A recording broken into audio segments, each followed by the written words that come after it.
Jenazah legenda bola sepak Terengganu Zul Harisam Awang selamat dikebumikan di Tanah Perkuburan Islam Mok Suri, Pekan Batu Enam, Kuala Nerus kira-kira pukul 3 petang tadi. Bekas Kapten pasukan Terengganu itu menghembuskan nafas terakhir pada usia 51 tahun pada 6.20 petang semalam di kediamannya akibat penyakit dalaman.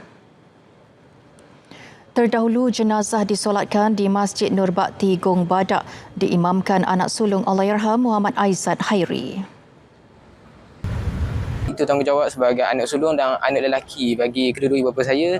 Saya bersyukur sebab saya boleh jadi imam tadi dan saya rasa macam happy sebab saya dapat buat yang terbaik.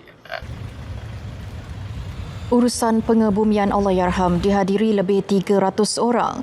Turut hadir memberi penghormatan terakhir rakan-rakan sepasukan termasuk pemain-pemain bola sepak yang merupakan anak didiknya. Allahyarham Zul Harisam Awang meninggalkan seorang isteri dan 3 anak.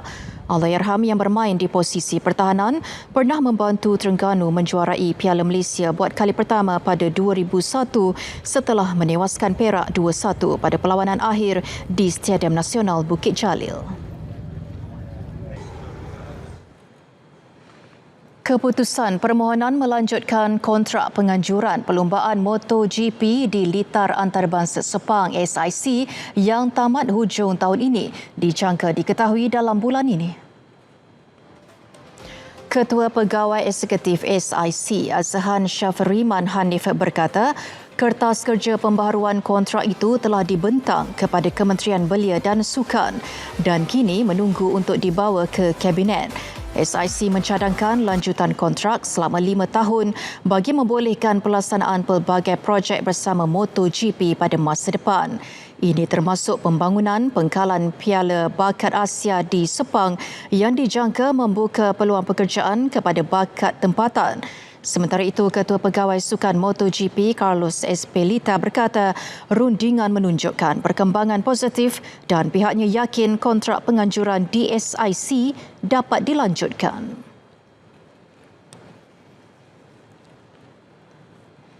Skim hadiah kemenangan sukan Syakam, jago renang Kyu Ho Yen dan Ratu Wushu Negara Tan Cheong Min masing-masing dinobatkan sebagai penerima ganjaran tertinggi bagi Sukan SEA Thailand 2025. Ho Yen yang merangkul 2 emas dan 2 pingat perak membawa pulang ganjaran berjumlah RM32,000. Manakala Cheong Min yang cemerlang dalam acara Nan Kuan dan Dulian menerima RM26,666. Dalam kategori berpasukan, Sukan Hoki menerima imbuhan tertinggi sebanyak RM316,800 diikuti kriket dan olahraga. Bagi Sukan Para ASEAN pula, perenang Abdul Halim Muhammad dan Carmen Lim muncul penerima terbesar kategori lelaki dan wanita. Insentif tersebut disampaikan oleh Menteri Belia dan Sukan, Dr. Muhammad Taufik Johari.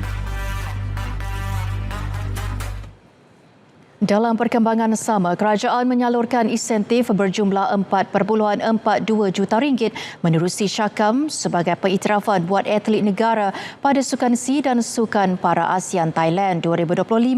RM2.6 juta diperuntukkan kepada atlet Sukan SEA, manakala RM1.47 juta diserahkan kepada atlet para.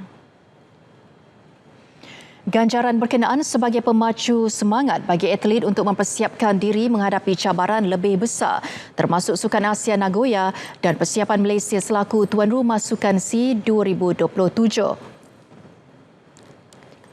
Jadi ini adalah salah satu cara bagaimana kita menghargai, kerajaan menghargai atlet-atlet kita supaya lebih bersemangat lagi, supaya atlet kita ini dihargai, dan ini bukanlah noktah ataupun titik henti untuk atlet kita. Ini adalah permulaan untuk kita berjuang dengan lebih hebat lagi untuk temasya-temasya yang akan datang. Ini adalah insentif untuk memberikan semangat yang lebih.